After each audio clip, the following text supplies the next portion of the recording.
So students, आज जो मैं आप लोगों के साथ डिस्कस करने जा रहा हूँ, the topic is human respiratory system. कि ह्यूमन का जो रेस्पिरेशन होता है वो किस तरीके से होता है। बच्चों, ह्यूमन का रेस्पिरेशन स्टार्ट होता है उसके नोज में। आप ऐसे दो होल्स देख रहे हैं, दे आर कॉल्ड नॉस्ट्रल्स। क्या कहते हैं इसको? नॉस्ट्रल्स। नॉस्ट्रल्स के अंदर आपको बहुत सारा स्पेस दिख रहा होगा, वो पूरा ये जो है that is called nasal passage. This is what? Nasal passage. ये पूरा हमारा नोज जो है बच्चों, उस नोज के अंदर जो टाइनी होल्स हैं that is called nostrils. Through the nostrils एक पैसेज जा रहा है ऊपर की तरफ, that is called nasal passage. इस नेसल पैसेज के अंदर बच्चों दो चीजें होती है, and that is fine hairs and the mucus. What is the function of this hair and the mucus? The function is that कि आप जब सांस लेते हो बच्चों, तो हमारे आसपास जो एयर है इज नॉट क्लीन, उसमें काफ़ी सारे डस्ट पार्टिकल्स होते हैं। तो जब कभी भी हम सांस लेते हैं तो ये हमारे जो fine hairs, mucus is the liquid जो रिलीज होता है, क्योंकि आपको पता है लिक्विड के अंदर चीज़ें जल्दी जल्दी क्या हो जाती हैं? एब्जॉर्ब हो जाती है। पानी के अंदर चीज़ें आप डालते हो क्या हो जाती हैं? एब्जॉर्ब हो जाती हैं। तो ये आपका नोज है and this is nostrils. Nostrils के अंदर दो चीज़ें बच्चों, and that is a fine hairs and mucus. What is the function of this fine hair mucus? The function is that it's basically clean और filter the air which we take inside our body. Is it clear? From the nasal passage there is a junction that is called pharynx. What is that pharynx? कई बार आपने observe किया होगा कि आप खाते हो, छींक आती है, नाक से निकल जाती है। या कई लोगों को देखा होगा आजकल हुक्का पीने का बड़ा शौक, ऐसे छल्ले बना रहे हो, तो क्या करते हैं वो हुक्का पीते मुंह से, निकालते नाक से। तो क्या होता है कि हमारा जो ये माउथ है और जो हमारा ये नोज़ है, इन दोनों का एक कॉमन जंक्शन होता है। इसलिए बच्चों अक्सर कहा जाता है कि हमें खाते वक्त ज़्यादा नहीं बोलना चाहिए, because at that time air आपकी बॉडी में अवेलेबल होता है। कहीं ऐसा ना हो कि एक विंड पाइप के ऊपर एक फ्लैप ऑफ मेम्ब्रेन होती है बच्चों, एपिग्लॉटिस, वो खुली रहती है। गलती से उसके अंदर आपका फूड पार्टिकल चला गया तो ये आपके लंग्स में चला जाएगा, ब्लॉकेज करेगा और शायद आपकी इंस्टेंट डेथ भी हो जाए। ठीक है? कई बार ऐसा होता है खाते खाते आदमी तय हो गया। तो ध्यान देना बच्चों, ये हमारा जो है that is the nose. Nose के अंदर ये दो आपको दिख रहा है, that is called nostrils. Nostrils के अंदर ये जो पूरा पैसेज दिख रहा है, in that passage we have two things. First is the fine hairs and the second the mucus, and both have the function to clean the air which we take inside our body. जो भी हम air अपनी body के अंदर ले रहे हैं उसको क्लीन करने का काम हमारे फाइन हेयर्स एंड म्यूकस का होता है बच्चों। ठीक है? फिर वहाँ से आता है pharynx. Pharynx is the common junction जहाँ पे हमारी फूड पाइप, हमारी विंड पाइप दोनों जुड़ी होती है। उसके बाद बच्चों जो हमारा एयर है वो पहुँचता है हमारी विंड पाइप के पास। ठीक है? The other name of wind pipe is what? Trachea. The other name of windpipe is what? Trachea. इस ट्राकिया के थ्रू आपको पता है स्टूडेंट, बलून होता है, बलून के अंदर हवा भरी होती है। जैसे ही बलून से हवा निकल जाए तो बलून कोलैप्स। तो जब हम सांस लेते हैं तो जब ये एयर हमारे लंग्स में पहुंच गया तो इसको भी क्या हो जाना चाहिए? Collapse. It doesn't collapse. Exam में repeated question, why this is not collapsing when the air passes through it? Because over it windpipe we have a rings of cartilage. That is what? Rings of cartilage which prevent the collapsing of our windpipe. Is it clear, students? First is the nose, then the nostrils. Inside the nostril, the nasal passage. In the nasal passage, we have two things. The first is the fine hair, the second the mucus, and the function is that कि वो सारे years को clean करके अंदर भेजे। उसके बाद आता है हमारा pharynx, the common junction for the food pipe and the wind pipe. From there, it is passes through a wind pipe, and that is called trachea. Over the trachea, we have a bony like structure that is called rings of cartilage. They basically prevent this pipe from collapse. यहाँ से बच्चों हमारे ये दो ना इधर से bronchi निकलते हैं. क्या निकलते हैं? Bronchi. And this bronchi get passes to the lungs. कहाँ पहुँच जाते हैं? हमारे lungs के ऊपर. अब ये दो lungs पे एक right bronchi, एक left bronchi, दोनों bronchi पे पहुँच गए बच्चों. Inside this bronchi, जैसे ही lungs की तरफ ये bronchi जाते हैं बच्चों, ये bronchi further divide हो जाते हैं और छोटे छोटे bronchi में convert हो जाते हैं. And that smaller bronchi is called bronchioles. क्या बोलते हैं इसको? Bronchioles. At the end of the bronchioles, you find some of the air sac-like structure, the pouch-like structure that is called alveoli.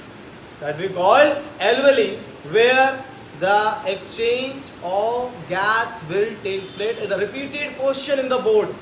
Okay, at which place the exchange of gases will be takes place, and that is student alveoli. क्या होता है? Exchange of gas क्या होता है?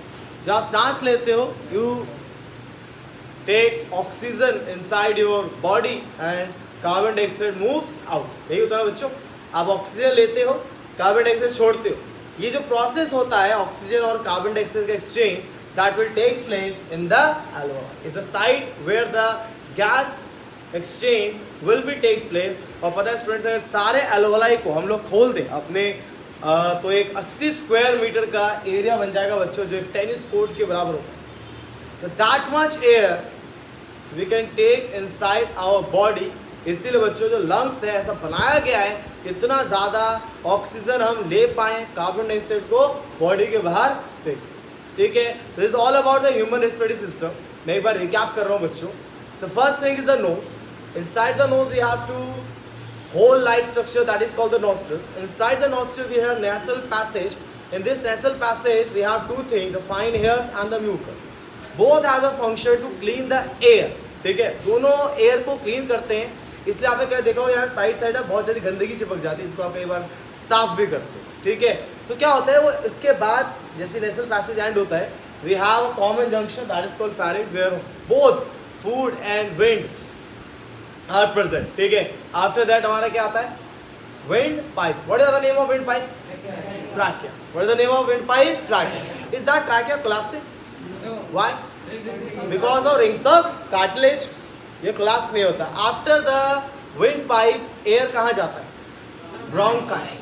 कहाँ जाता है? Bronchi. Bronchi कहाँ एंटर करता है? लंग्स. लंग्स के ऊपर ये रिब्स होती है, 64 है यहाँ पर रिब्स होती है टोटल बच्चों. यहाँ पर जो हड्डियों का पूरा ढांचा होता है यहाँ पर, ताकि उसके अंदर हमारे लंग्स जो है वो प्रिवेंटेड रहे. ठीक है, inside the rib we have a diaphragm. ठीक है, यहाँ पर जैसे आप सांस लेते हो तो डायफ्राम जो है ये रिब से ऊपर आते हैं, डायफ्राम नीचे चले जाते हैं, ताकि मैक्सिमम एयर आप अंदर ले सको. आप खुद कभी ऑब्जर्व करना, जब लंबी सांस लेते हो तो ribs are move outward and the diaphragm goes down, ताकि मैक्सिमम एयर आ सके. मतलब ऐसे हो रहा है, ये बाहर जा रहा है और ये नीचे जा रहा है, ताकि मैक्सिमम एयर अंदर. जैसे सांस छोड़ोगे तो ये पूरा ऊपर आएगा, सारा कार्बन डाइऑक्साइड बाहर निकल जाएगा. ठीक है, आई थिंक आपको ह्यूमन रेस्पिरेटरी सिस्टम पूरा अच्छे से क्लियर है. ठीक है, स्टूडेंट्स, अगला जो टर्म मैं आप लोगों के साथ डिस्कस करने जा रहा हूँ, दैट इज कॉल्ड ब्रीदिंग. बच्चों, ब्रीदिंग जो प्रोसेस होता है, सिंपल लैंग्वेज में अगर इसको डिफाइन किया जाए, that is one inhalation one exhalation. एक बार सांस लिया, एक बार सांस छोड़ा, एक ब्रीदिंग हो गया. एक बार आपने सांस लिया, आपने सांस छोड़ा, that is called the breathing. जब सांस लेते हैं तो उस एयर में ऑक्सीजन ज़्यादा होना चाहिए. अब ये नहीं कहते सिर्फ ऑक्सीजन ही. जब सांस लेते हैं बच्चों, ऐसा नहीं है कि उसके सिर्फ ऑक्सीजन ही है. Rich in oxygen. Rich in oxygen का मतलब होता है कि ज़्यादातर ऑक्सीजन है. आप ये नहीं कह सकते सिर्फ ऑक्सीजन ही. क्या लिखा बच्चों? The process by which air rich in oxygen taken inside the body. वो प्रोसेस जिससे ऑक्सीजन से भरा हुआ एयर हम इनहेल करते हैं और कार्बन डाइऑक्साइड से भरा हुआ air exhale. It means one breath is one inhalation and one exhalation. एक बार सांस लेना और उसको छोड़ना वन ब्रीथ कहलाता है. आई थिंक आपको क्लियर होगा व्हाट इज द ब्रीथ। सांस लेना जैसे ऑक्सीजन बहुत ज़्यादा था, और सांस छोड़ना जैसे कार्बन डाइऑक्साइड बहुत ज़्यादा था, हम कहते हैं एक ब्रीथ हो गया। ठीक है, चलिए वन ब्रीथ में जब बच्चों हम इनहेलेशन करते हैं तो क्या हमारी बॉडी में चेंजेस आते हैं। जैसे सांस लेते हैं, आप लेके देखिए, सांस लेंगे जैसे ही आप लंबी सांस लेंगे तो आप देखिए डायफ्राम नीचे जा रहा है, रिब्स बाहर आ रहा है, अंदर स्पेस कम बन रहा है, बहुत ज़्यादा बन रहा है, बहुत ज़्यादा। सोचिए अगर ये बाहर आ रहा है और ये नीचे जा रहा है, मतलब इसके अंदर जो लंग्स के अंदर स्पेस हो क्या हो रहा है, बढ़ रहा है। वही लिखा है मैंने यहाँ पे कि जब एक इनहेलेशन आप करते हो बच्चों तो उस टाइम पे चेस्ट की कैविटी बिगर होता है, चेस्ट की कैविटी अंदर का स्पेस है, कैविटी था खाली देखो बहुत ज़्यादा बढ़ जाता है। क्या क्या हो जाता है, रिब केज बाहर आता है, डायफ्राम नीचे जाता है, इनहेलेशन में होता है। जैसे सांस छोड़ते क्या होता है, ये अंदर और ये ऊपर, तो जैसे होगा तो क्या होगा, अंदर का स्पेस बढ़ेगा या घटेगा, घटेगा, सारा कार्बन डाइऑक्साइड बाहर।